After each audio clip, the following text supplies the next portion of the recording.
Friends, आपका बहुत बहुत स्वागत है हमारे YouTube channel teaching boy VD में। आज से हम कक्षा 12वीं भौतिक विज्ञान को शुरू करने जा रहे हैं।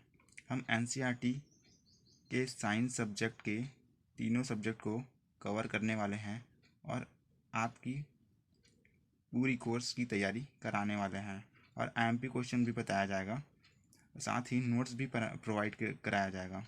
तो हमारे चैनल को सब्सक्राइब कीजिए और अपने दोस्तों को शेयर कीजिए। तो चलिए हम शुरू करते हैं। इकाई 1 स्थिर विद्युत। इसके अंतर्गत 2 चैप्टर आएगा। पहला है विद्युत आवेश एवं क्षेत्र और दूसरा है विभव एवं विभवांतर। तो हम पहले इसकी इकाई विद्युत, स्थिर विद्युत, इलेक्ट्रोस्टैटिक स्थिर विद्युत को समझते हैं। स्थिर विद्युत की परिभाषा देखते हैं। स्थिर विद्युत भौतिक विज्ञान की वह शाखा जिसके अंतर्गत स्थिर आवेशों का अध्ययन किया जाता है स्थिर विद्युत कहलाता है। उदाहरण देखते हैं। शुष्क मौसम में स्वेटर तथा संश्लेषित वस्त्रों को उतारते समय चर की जो ध्वनि उत्पन्न होती है वह। और दूसरा देखते हैं। विद्युत विसर्जन के कारण आकाश में गर्जन के समय तड़ित का दिखाई देना। और अब हम अपने मूल चैप्टर पे आते हैं। तो चैप्टर है विद्युत आवेश तथा क्षेत्र, इलेक्ट्रिक चार्ज एंड फील्ड। तो पहले विद्युत आवेश चैप्टर को समझते हैं।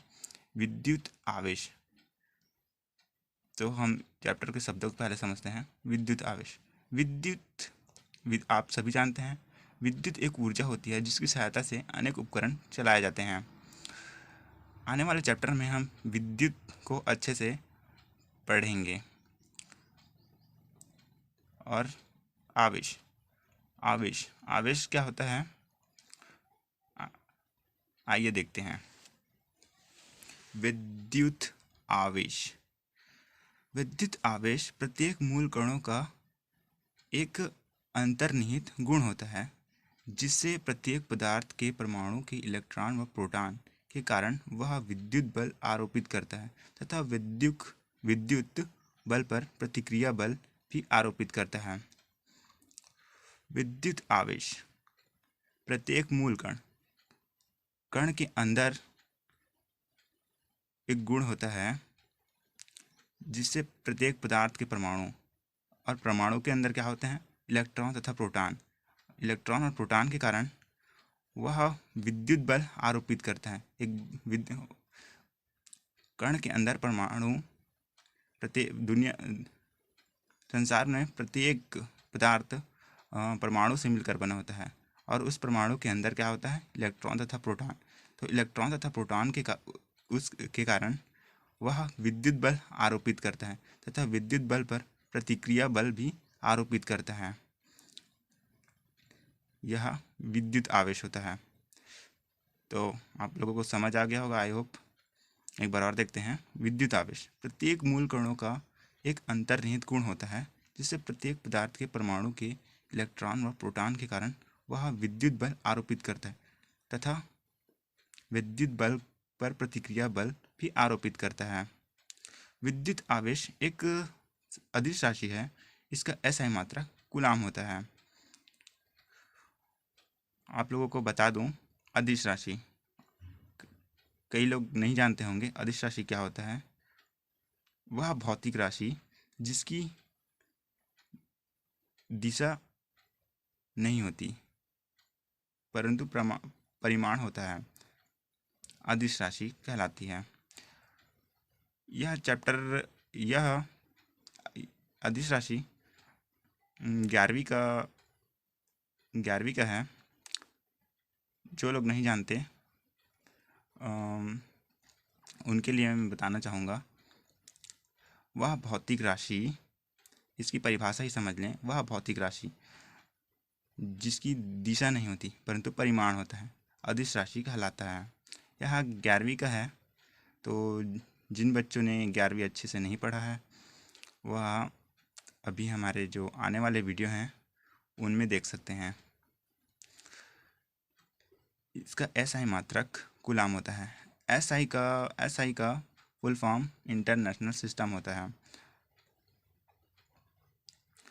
अब चलिए देखते हैं आवेशों के प्रकार। आवेश दो प्रकार के होते हैं, धन आवेश तथा ऋण आवेश। पहले चलिए धन आवेश देखते हैं।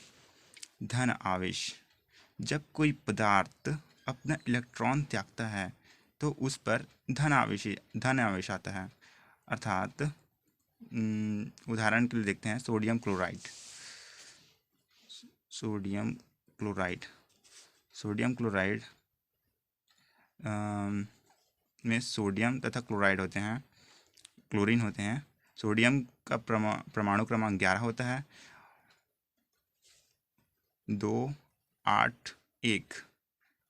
इसका अष्टक पूर्ण करने के लिए या तो ये 7 इलेक्ट्रॉन ग्रहण करेगा या 1 इलेक्ट्रॉन देगा। तो और क्लोरीन का परमाणु क्रमांक 17 होता है और इसके अंतिम कोश में 7 इलेक्ट्रॉन होते हैं। तो यह अपना अष्टक पूर्ण करने के लिए 7 इलेक्ट्रॉन दे सकता है तथा 1 इलेक्ट्रॉन ले सकता है। तो सोडियम को 7 इलेक्ट्रॉन ग्रहण करने में ज़्यादा ऊर्जा की आवश्यकता होगी। उससे अच्छा है सोडियम 1 इलेक्ट्रॉन त्याग देता है। तो सोडियम अपना 1 इलेक्ट्रॉन क्लोरीन को दे देता है और धन आवेश बना लेता है, और क्लोरीन 1 इलेक्ट्रॉन सोडियम से ग्रहण कर लेता है और ऋण आवेश बना लेता है। इसी प्रकार ऋण आवेश, जब कोई पदार्थ इलेक्ट्रॉन ग्रहण करता है तो उस पर ऋण आवेश आता है। जैसे सोडियम क्लोराइड को ही ले लेते हैं। सोडियम का परमाणु क्रमांक होता है 11। तो इसका 2 संयोजकता निकालते हैं, 2 8 1 है, और इसका क्लोरीन का 2 8 7। तो क्लोरीन 1 इलेक्ट्रॉन ग्रहण कर रहा है, तो क्लोरीन में ऋण आवेश आ रहा है, और सोडियम है वो 1 इलेक्ट्रॉन त्याग रहा है, तो धन आवेश आ रहा है।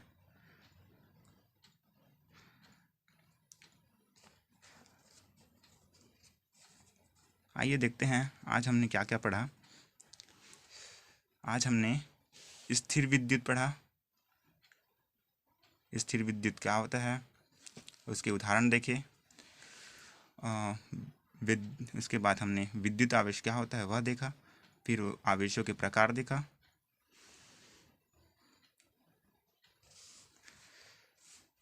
आज के लिए बस इतना ही दोस्तों। आपको अगर कुछ भी डाउट है तो आप कमेंट सेक्शन में पूछ सकते हैं। आई होप आपको वीडियो पसंद आया होगा और समझ भी आया होगा। तो चैनल को सब्सक्राइब कीजिए, शेयर कीजिए, और पसंद आया हो वीडियो तो लाइक कीजिए। Thank you for watching.